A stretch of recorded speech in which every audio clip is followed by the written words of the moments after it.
चंद्रपूरमध्ये ठाकरेंची भाजपला साथ, हर्षवर्धन सपकाळांचा निर्वाणीचा इशारा, दिल्लीतून हायकमांडचं तातडीचं बोलावणं. चंद्रपूर महानगरपालिकेतील सत्यानाट्याचा अखेर मंगळवारी नाट्यमय शेवट झालाय. शेवटच्या क्षणी उद्धव ठाकरे यांच्या शिवसेनेला सोबत घेत भाजपाने राजकीय चमत्कार घडवत चंद्रपूर महानगरपालिकेत सत्ता स्थापन केली. अवघ्या एका मताच्या फरकाने भाजपाच्या संगीता खांडेकर यांनी महापौरपदाची निवडणूक जिंकलेली आहे, तर उपमहापौरपदाच्या निवडणुकीत ईश्वर चिठ्ठीद्वारे शिवसेना ठाकरे गटाचे उमेदवार प्रशांत दानव विजयी झाले. त्यामुळे काँग्रेसला मोठा राजकीय धक्का बसलेला आहे. आता काँग्रेस प्रदेश अध्यक्ष हर्षवर्धन सपकाळ यांनी ठाकरेंना थेट निर्वाणीचा इशारा दिला आहे, तर काँग्रेस हायकमांडकडून हर्षवर्धन यांना तातडीनं दिल्लीला बोलवण्यात आलेलं आहे. त्यामुळे राजकीय वर्तुळात चर्चांना उधाण आलं आहे. हर्षवर्धन यांनी म्हटलं आहे की चंद्रपुरात नक्कीच मोठा घोडेबाजार झाला आहे. सुधीर मुनगंटीवार यांचा 1000 कोटींचा बंगला हा चर्चेचा विषय आहे. महापौर बनवण्याकरिता त्यांनी तेवढेच पत्ते विकत घेतलेले आहेत. यात मोठा घोडेबाजार झालेला आहे. अशा स्थितीत वंचित बहुजन आघाडी आमच्यासोबत असायला हवी होती, हे तेवढंच खरं आहे. चंद्रपूरच्या दोन्ही नेत्यांना आम्ही एकत्रित आणण्यासाठी पुढाकार घेतला. आमच्या पक्षात कुठेही फाटाफूट झाली नाही. यात उभाटाने भाजपला पाठिंबा दिला. सुधीर मुनगंटीवार यांनी जसा बंगला बांधला तशाच पद्धतीने आज त्यांनी महापौर बसवला, असा आरोप त्यांनी केला आहे. काँग्रेसला 31 मतं मिळाली, तर भारतीय जनता पक्षाला चंद्रपूरमध्ये महापौर पदासाठी 32 मतं मिळाली. आणि ही 32 मतांची बेरीज करत असताना उभाटाने भारतीय जनता पक्षाला पाठिंबा दिला. वास्तविक पाहता उभाटा हा मविचा आणि इंडिया अलायन्सचा भाग असल्यामुळे त्यांनी काँग्रेसला पाठिंबा देणं हे अभिप्रेत होतं. मात्र दुर्दैवाने तसं होऊ शकलं नाही आणि याचे परिणाम हे निश्चित स्वरूपामध्ये महाराष्ट्रभर याचे पडसाद उमटल्याशिवाय राहणार नाही, अशी आजची परिस्थिती आहे. आणि यासोबत ही मॅजिक फिगर गाठण्याकरता चंद्रपूरमध्ये भारतीय जनता पक्षाने MIMशी त्यांची जशी अलायन्स आहे आणि MIM आणि भारतीय जनता पक्ष एकाच थालीचे चट्टेबट्टे असल्याचं यापूर्वी वारंवार सिद्ध होत झालेलं आहे. अमरावतीला MIMनी भाजपला मतदान केलं. अंजनगाव, सुरजी, अकोट याही ठिकाणी भारतीय जनता पक्ष आणि MIMची मैत्री ही सर्वांच्या समोर आली. तशाच पद्धतीने MIMनी तटस्थ राहून भारतीय जनता पक्षाला चंद्रपूरचा महापौर अतिटरीचा करण्यामध्येही मदत केली आहे.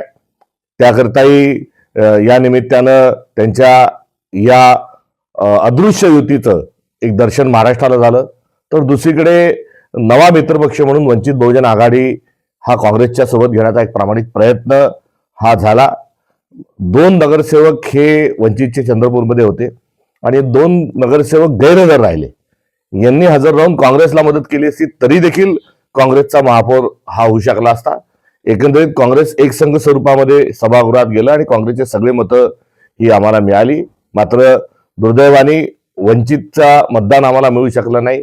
उभाटाचंही मतदान हे मिळू शकलं नाही. या संदर्भामध्ये मी चिंता व्यक्त करतो.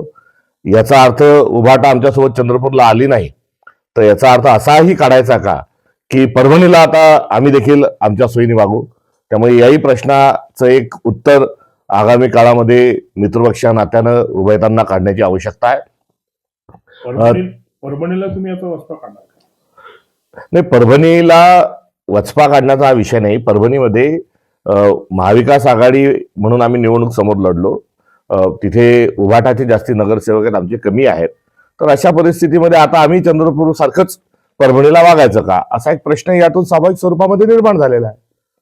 आता या सगळ्या याच्यामध्ये महाविकास आघाडीचं काय अस्तित्व आहे? महाविकास आघाडी म्हणून जे अस्तित्व आहे ते गत काळामध्ये 2024ला आम्ही सोबत विधानसभा लोकसभा लढलो आणि एका संक्रमण अवस्थेमधून आम्ही आता जात आहोत. आणि या संदर्भामध्ये सर्व सहकार्यांशी चिंतन करून मित्रपक्षांचा आम्हाला मिळत असणारा प्रतिसाद बघून पुढील रूपरेषा ठरवण्यात येईल. एकीकडे उभाटा अशा पद्धतीची भूमिका घेते, दोन्ही राष्ट्रवादी एकत्र येत आहे. काँग्रेसची काय भूमिका? काँग्रेस आता वेगळा पक्ष म्हणून पुढे येणार आहे? काँग्रेस हा सर्वात जुना भारतातला एक पक्ष आहे. भारतीय जनता पक्षाच्या विरोधात ठाम स्वरूपामध्ये लढत करणारा हा एकमेव विरोधी पक्ष हा राष्ट्रीय पातळीवर आहे आणि आम्ही भूमिका पुढे निभवत राहू.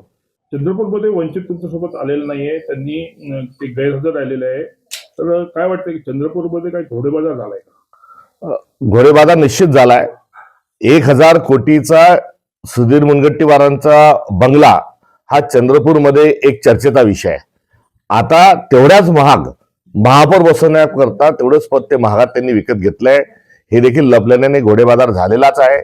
आणि अशा या भारतीय जनता पक्षाची थेट लढाईमध्ये आमच्यासोबत वंचित बहुजन आघाडी असायलाच हवी होती, हे मात्र खरं आहे. तुमच्या एवढ्या बैठका झाल्या चंद्रपूरच्या बाबतीमध्ये, तुम्ही पुढाकार घेतला, तुमच्या केंद्रीय नेतृत्वाने पुढाकार घेतला, तुम्ही असफल झाला असं वाटतंय का?